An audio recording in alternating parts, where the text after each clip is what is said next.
Ahora vas a entender por qué 12 de los hombres más poderosos de la Iglesia Católica salieron de una sala sintiéndose completamente solos. No porque el Papa les gritara. No porque los amenazara. Sino porque comprendieron, demasiado tarde, que él lo sabía todo desde el principio. Que cuando abordó el avión a África, ya tenía los nombres. Que cuando predicaba a niños en Camerún, ya había leído cada página. Que cuando sonreía a los peregrinos en la plaza de San Pedro durante 7 días seguidos, ya estaba decidido. Ellos creyeron que su silencio era ausencia. Creyeron que su calma era ignorancia. Creyeron que tenían tiempo. No lo tenían. Esta es la historia de un papa que dejó que 12 cardenales cometieran el error más grande de sus carreras. Que los observó. Que verificó cada firma, cada correo, cada fecha. Y que una noche, pasadas las 11, los convocó a todos a la misma sala para decirles exactamente lo que sabía, exactamente cómo lo sabía y exactamente lo que iba a pasar a continuación. Lo que dijo en esa sala nadie lo olvidará el resto de su vida. Y cuando llegues al final de este video, tú tampoco. Pero para entender lo que ocurrió en esa sala, necesitas entender primero lo que ocurrió en los 11 días anteriores. Porque si no conoces esos 11 días, las palabras del Papa no tienen el mismo peso. Quédate conmigo. Lo que viene ahora lo cambia todo. Y antes de continuar, si eres de los que necesitan la historia completa, no el titular, la historia de verdad, suscríbete ahora para no perderte lo que viene. Y dime en los comentarios desde qué país me estás viendo en este momento. Me interesa saber dónde está llegando esto. Era el 23 de abril de 2026. El Papa León XIV aterrizaba en Roma después de 11 días en África. 4 países. Argelia, Camerún, Angola, Guinea Ecuatorial. Había caminado por capillas cubiertas de polvo. Había rezado con presos bajo la lluvia en bata. Había abrazado a niños que habían caminado 4 horas para verle. Había vuelto agotado. Pero también volvía cambiado. Y lo que encontró sobre su escritorio privado en el último tramo del vuelo, hizo que todo lo demás dejara de importar. Alguien la había dejado allí sin nombre. Sin remitente. Solo una etiqueta impresa en la portada. Confidencial. Uso interno. El Papa la abrió en algún punto sobre el Mediterráneo. Para cuando las ruedas tocaron pista en Roma, su expresión había cambiado. Sus colaboradores más cercanos lo notaron en el momento en que bajó del avión. No estaba cansado de la manera habitual. Estaba quieto. Con esa quietud que precede a las decisiones grandes. La carpeta contenía 23 páginas. 12 nombres. Y la prueba de algo que se había hecho mientras él estaba fuera. Para entenderlo, hay que volver unos meses atrás. Desde el inicio de su pontificado, León XIV había puesto en marcha 3 reformas que nadie dentro de la curia esperaba que fueran tan serias. La primera, transparencia financiera total. Auditorías externas en todos los departamentos del Vaticano. Llevadas a cabo por expertos laicos contratados desde fuera de Roma. Gente sin amistades en el interior. Sin deudas. Sin protección. La segunda, redistribución estructural del poder. Menos influencia de ciertas oficinas de la curia. Más capacidad de decisión para los obispos de países lejanos de Europa. El Papa lo había dicho en voz alta durante el viaje africano, Roma no puede gobernar una iglesia que hace tiempo dejó de ser solo romana. La tercera era la más peligrosa de las 3. Un protocolo de responsabilidad para obispos acusados de haber encubierto abusos. Sin más traslados silenciosos. Sin más jubilaciones discretas. Procesos públicos. Nombres asociados a decisiones. Consecuencias reales. 3 reformas. 3 líneas rojas para algunos dentro del sistema. Por eso durante los 11 días que el Papa estuvo en África, las 3 habían sido silenciosamente saboteadas. Una firma aquí. Una cláusula nueva allá. Un retraso enterrado dentro de un memorando burocrático que nadie debería haber leído con atención. La auditoría financiera había sido retrasada 90 días. Una reorganización menor de una oficina. La reasignación de un supervisor económico. La renegociación de un contrato que el Papa había suspendido personalmente 6 meses antes. El retraso de una investigación que él mismo había ordenado. Una autorización de viaje para un obispo al que había pedido explícitamente que permaneciera en su diócesis mientras se revisaba su situación. Cada decisión había sido tomada con las firmas justas para parecer válida. Cada decisión había sido ejecutada de todas formas. No fue descuido. Fue coordinación. Por eso la carpeta tenía 23 páginas. Lo que los cardenales no sabían era lo que el Papa haría a continuación. Porque León XIV no dijo nada. Durante 7 días, no dijo absolutamente nada. Para quienes trabajan cerca de él, eso era inusual. Es directo. Cuando algo le molesta, lo aborda. No espera. No deja las cosas pendientes. Pero esta vez esperó. Atendió sus audiencias públicas. Sonrió a los peregrinos en la plaza de San Pedro. El 27 de abril recibió al arzobispo de Canterbury en el Palacio Apostólico. Rezaron juntos en la capilla de Urbano V. Habló de paz, de unidad, de la promesa del Cristo resucitado. Las cámaras no capturaron nada extraño. El mundo vio a un papa tranquilo. Por dentro, la tormenta ya se estaba formando. Detrás de las puertas cerradas, empezó a llamar a personas una a una. Reuniones sin testigos. El director de la Oficina de Estadísticas. Un laico que había trabajado con él durante sus años en Perú, alguien en quien confiaba con su vida. Los auditores que él mismo había nombrado el verano anterior. El prefecto del dicasterio para la comunicación. Entraban solos. Salían solos. Ninguno habló de lo que habían discutido. Para la mañana del 30 de abril, el contenido de la carpeta roja había sido verificado. Cada página. Cada firma. Cada fecha. Cada correo electrónico. Cada autorización. Nada quedó a la interpretación. Hubo una reunión en particular que lo cambió todo. Un funcionario retirado, con décadas dentro de la curia, convocado al amanecer. El hombre entró en el despacho privado del Papa esperando hablar de asuntos pastorales. En cambio, León XIV puso 3 páginas sobre la mesa y le hizo una sola pregunta. ¿Ha visto usted antes este patrón? El hombre leyó en silencio. Cuando levantó la vista, sus ojos se habían llenado de lágrimas. Sí, Santo Padre. Muchas veces. Con 3 papas distintos. Siempre el mismo manual. Esperan a que el Papa esté cansado, o fuera, o distraído. Entonces actúan. ¿Cómo lo manejaron los otros? El retirado miró al suelo. No lo manejaron. Por eso estaban cansados. El Papa asintió una vez. Le dio las gracias. No dijo nada más. Pero cuando la puerta se cerró, se quedó sentado en su escritorio durante un largo tiempo sin moverse. Esa tarde dio un paseo por los jardines vaticanos solo durante casi 1 hora. Un colaborador cercano dijo más tarde que fue la única vez que había visto al Papa visiblemente enfadado. Esa noche, salieron las llamadas. Antes de continuar con lo que ocurrió en esa sala, si estás llegando hasta aquí es porque eres de los que no se conforman con la versión oficial. Somos muchos así. Suscríbete si aún no lo has hecho. Y cuéntame en los comentarios, ¿sabías algo de esta historia antes de entrar a este video?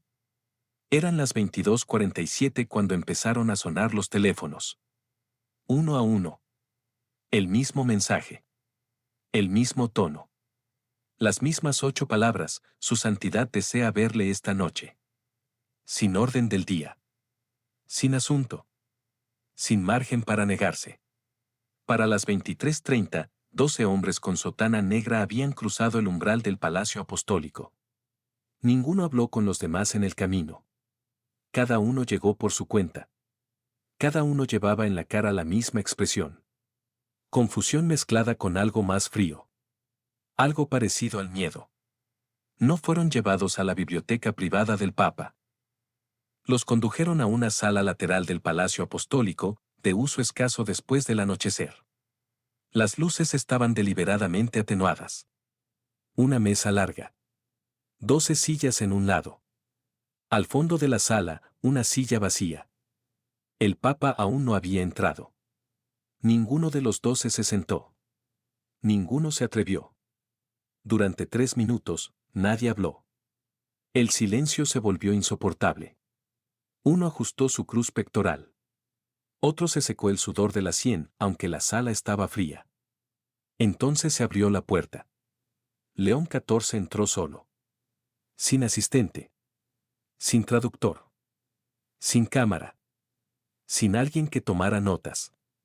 Llevaba solo una carpeta roja y una pequeña libreta de cuero negro. Las colocó sobre la mesa en su extremo. Siéntense, dijo. Se sentaron. Él no. Los miró uno a uno. Con calma. Deliberadamente. 12 rostros. 12 nombres que había memorizado durante la semana anterior. Sostuvo la mirada de cada hombre varios segundos más de lo cómodo. Cuando llegó al último, abrió la carpeta. Sacó una sola hoja. La levantó. ¿Alguno de ustedes quiere decirme qué es esto? Nadie respondió. La hoja era un memorando. Interno. Fechado el 16 de abril. Un único párrafo que autorizaba el retraso de 90 días de la auditoría financiera externa. Debajo, 4 firmas. 4 de los hombres que estaban sentados en esa sala. Giró el papel para que lo vieran con claridad. 3 de ustedes firmaron, dijo en voz baja. Uno de ustedes lo escribió. Una pausa larga. Yo no firmé esto. No me consultaron. No me informaron. Y sin embargo, la reforma más importante de mi pontificado ha sido retrasada 3 meses. En silencio. Mientras yo predicaba a niños en Camerún. Otra pausa. Dejó que el silencio hiciera el trabajo. Este es el primer documento, dijo. Hay 8 más. Sacó la segunda hoja. La tercera. La cuarta. Cada una detallaba una decisión tomada durante sus 11 días en África. Cada una llevaba firmas que por procedimiento vaticano no habrían debido ser suficientes. Cada una había sido ejecutada igualmente. Cuando llegó a la 8ª página, el cardenal de mayor edad, que rondaba los 80 años, temblaba visiblemente. En la 9ª, otro había comenzado a llorar en silencio, los hombros sacudiéndose bajo la tenue luz. León XIV no elevó la voz ni una sola vez. No golpeó la mesa. No insultó. No amenazó. Solo leyó. 11 días, dijo finalmente. Mientras yo estaba en África. 11 días y 23 páginas de daño. Colocó la carpeta sobre la mesa. Los miró. Sé lo que hizo cada uno. Sé quién lo inició. Sé quién estuvo de acuerdo. Sé quién firmó sin leer. Sé quién pasó los documentos. Sé quién guardó silencio. Y sé quién les dijo que guardaran silencio. Su voz no cambió. Calmada. Firme. Fría como el mármol. No estoy aquí para confesiones. No estoy aquí para excusas. Y no estoy aquí para humillar a ninguno de ustedes. Una pequeña pausa. Estoy aquí por la verdad. El Papa se sentó. Unió las manos sobre la mesa. Habló en italiano. Despacio. Claro. Para que nadie en esa sala pudiera malentenderlo. Esta iglesia no será gobernada en la sombra. No mientras yo esté aquí. No después de que me haya ido. No en este pontificado. Y no en ningún pontificado que lo siga. Miró al más anciano de todos. Usted conoció a Francisco. Trabajó a su lado. Vio lo que intentó hacer. Y vio cómo partes de esta casa lo fueron frenando año tras año, hasta que estaba cansado. Cansado en el cuerpo. Cansado en las palabras. Cansado incluso en las frases. Una pausa. Yo no soy Francesco. No me voy a cansar de la misma manera. El silencio en la sala se había vuelto absoluto. Piensan, continuó, que porque llegué tarde no entiendo la arquitectura de este lugar. Que porque soy callado no veo lo que se mueve. Que porque soy tranquilo seré paciente con lo que nunca debería tolerarse. Bajó la mirada a la carpeta. Están equivocados en todo. Sus siguientes palabras fueron las que se repetirían en susurros por cada dicasterio de Roma. Las que varios de los hombres en esa sala llevarían consigo el resto de sus vidas. Esta iglesia no se esconderá más. No detrás del silencio. No detrás del procedimiento. No detrás de los ropajes rojos. Levantó los ojos. La verdad no es negociable. La reforma no es opcional. Y la obediencia a la sede de Pedro no es estacional. Nadie se movió. Durante décadas, continuó, hombres en salas como esta han gobernado la iglesia como si les perteneciera. Como si sus heridas fueran inconvenientes. Como si sus víctimas fueran un problema de relaciones públicas. Como si sus finanzas fueran una herencia privada. Como si su pueblo fuera una audiencia en lugar del cuerpo de Cristo. Dejó que la frase descansara. Ese gobierno termina en este pontificado. Conmigo. En esta sala. Esta noche. Entonces hizo algo que lo sorprendió aún más. Abrió la pequeña libreta negra en una sola página. En ella había una lista. 12 nombres, escritos con su propia mano. Junto a cada nombre, una sola palabra. No leyó las palabras en voz alta. Pero giró la libreta lentamente hacia ellos, con la página a la vista, para que cada cardenal pudiera leer su propia línea. Algunas decían advertencia. Otras decían revisión. Otras decían remoción. Y una, solo una, decía confianza. El cardenal junto a la palabra confianza no pareció aliviado. Parecía atónito. Porque hasta ese momento había asumido que era uno de los peores. Los que estaban junto a remoción palidecieron. 2 bajaron la cabeza. 1 cerró los ojos. El Papa cerró la libreta. Cada uno de ustedes recibirá comunicación escrita antes del fin de la semana sobre su situación. Algunos conservarán sus cargos. Algunos serán reasignados. Algunos serán invitados a retirarse. Ninguno hablará de esta reunión esta noche, mañana, ni durante el resto de este mes. Si una sola línea de lo que se ha dicho en esta sala aparece en la prensa, todos serán reasignados de inmediato. Sin excepción. Sin proceso. Sin apelación. En la misma hora en que se publique el artículo. Su voz no subió. No negoció con filtraciones. Tomó la carpeta roja. La levantó brevemente. Esto se queda conmigo. Pero existen copias. Están a salvo. Y serán publicadas en su totalidad si algo le ocurre a esta carpeta, o a mí. Esa fue la primera vez en toda la noche que alguien en la sala sintió un miedo de naturaleza distinta. No porque el Papa hubiera amenazado algo, sino porque comprendieron, en ese momento, que él llevaba preparándose para esta confrontación mucho más tiempo del que cualquiera de ellos había imaginado. Algunos comenzaron a preguntarse en silencio, ¿cuánto tiempo lo sabía ya? ¿Días? ¿Una semana? ¿O había abordado el avión a Argelia ya sabiendo lo que harían? Les había dado la cuerda, los había visto atarla, y había regresado a la sala para tomarla. El pensamiento pasó por varios de ellos al mismo tiempo. Ninguno se atrevió a preguntar. Pero lo más impactante de la noche todavía estaba por llegar. El Papa se puso en pie. Caminó a lo largo de la mesa despacio, pasando junto a cada hombre. Sin tocar a nadie. Sin inclinarse. Solo caminando. Se detuvo ante la tercera silla desde el extremo. Colocó su mano en el respaldo de la silla, pero no tocó al cardenal que estaba sentado en ella. Usted, dijo. Sin pronunciar un nombre. El cardenal levantó la vista. Usted escribió el memorando del 16 de abril. Usted redactó el lenguaje. Usted lo llevó a los demás. Usted les explicó por qué el retraso era necesario. Usted convenció a 2 de sus hermanos de que ese era el camino prudente.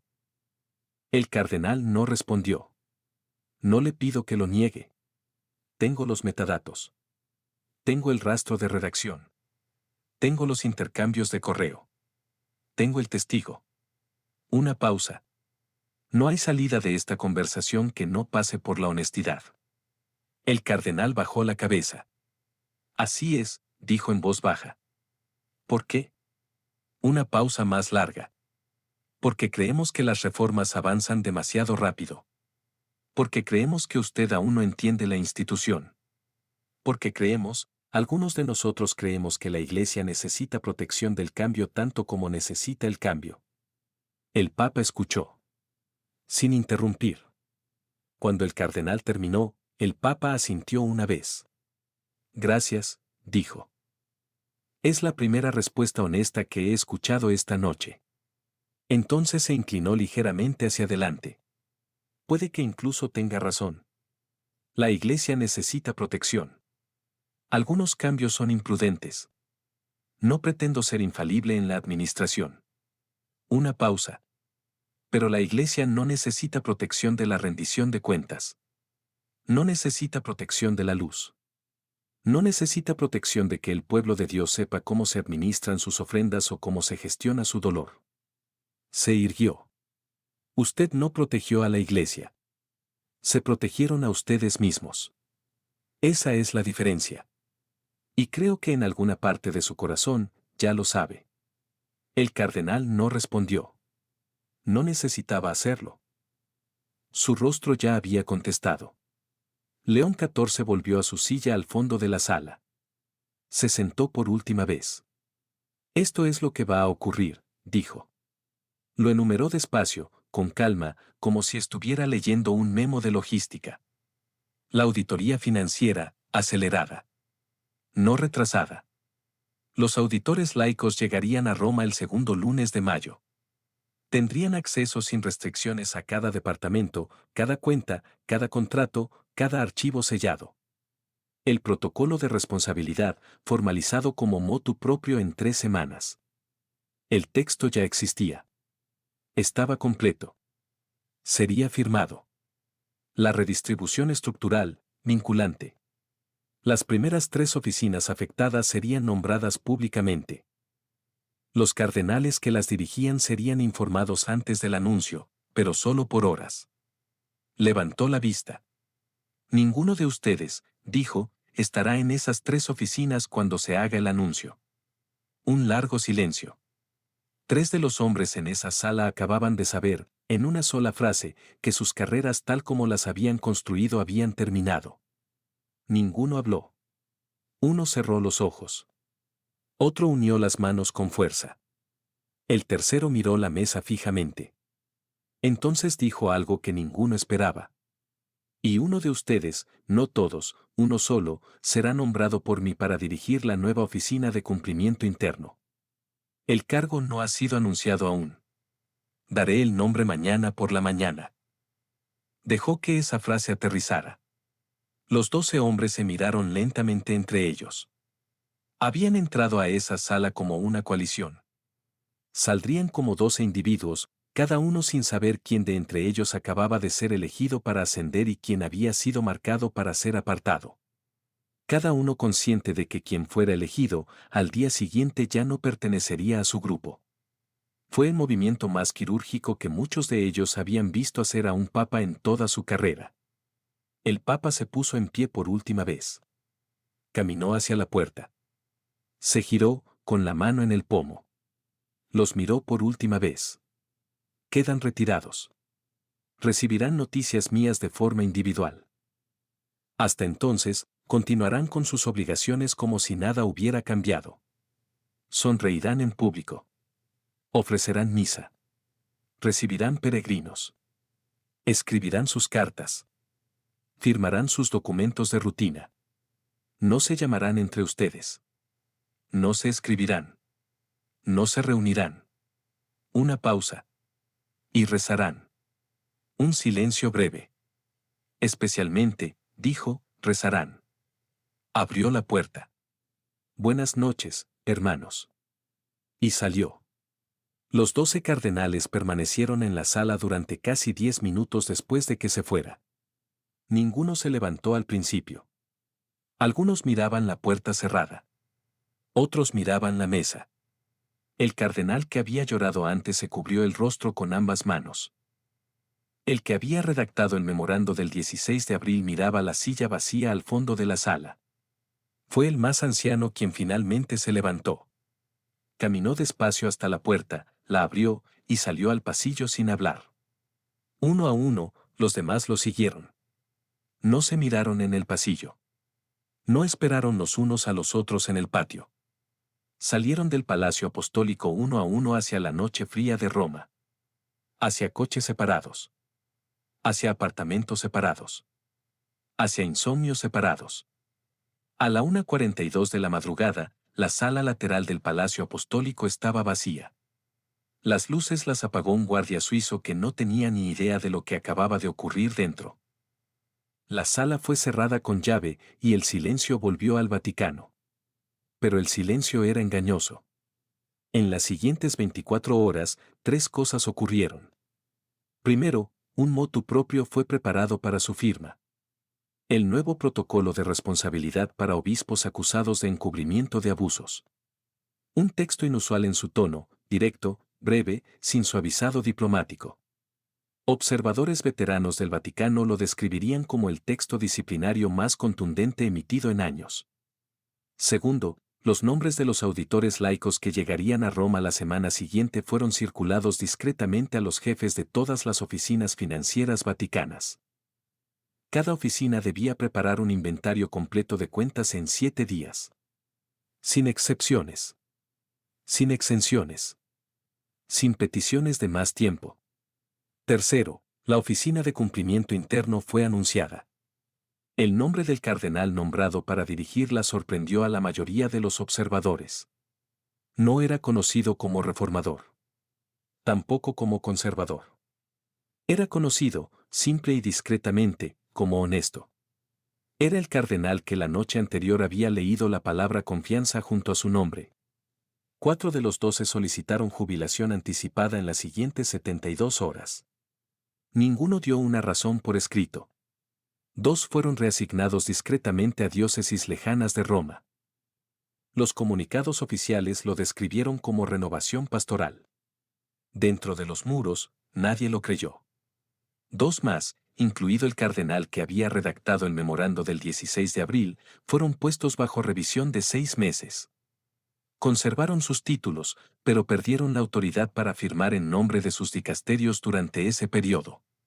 Dentro de la curia, eso se entendió por lo que era, una condena silenciosa a sus carreras, ejecutada sin escándalo. La historia de esa noche nunca filtró oficialmente. Ningún periodista publicó los nombres de los 12 cardenales. No apareció ninguna transcripción. No existía ninguna fotografía. La sala retomó su uso habitual en menos de una semana, como si nada hubiera ocurrido en su interior.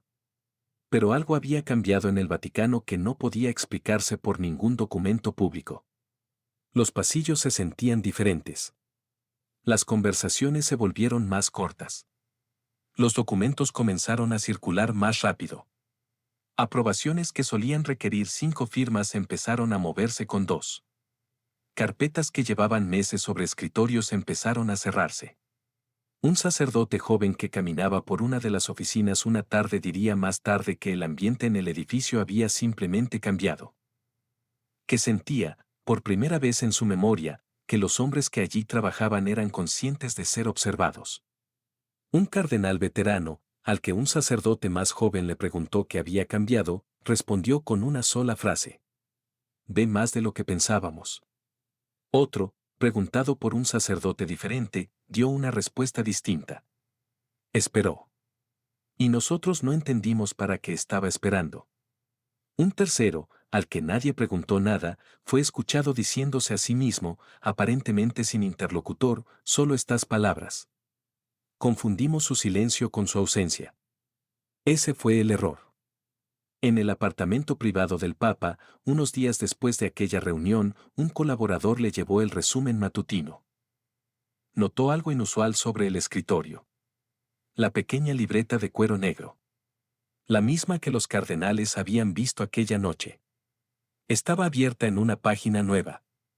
En ella, el Papa había escrito con su propia mano una sola frase. El colaborador no la leyó entera. Apartó la vista. Pero recordó las primeras palabras. La iglesia no se esconderá más. Y debajo, subrayado 2 veces. Empezar de nuevo mañana. Este papa no es lo que esperaban. Y lo que prepara ahora en silencio, va a ser incluso más grande que esto. Si esta historia te ha movido por dentro, es porque sabes que lo que ocurre dentro de la iglesia importa. Y si quieres saber qué pasó cuando León XIV se enfrentó a los medios de comunicación vaticanos, y por qué esa conversación fue incluso más tensa que esta, te lo cuento todo en el siguiente video. Te espero allí.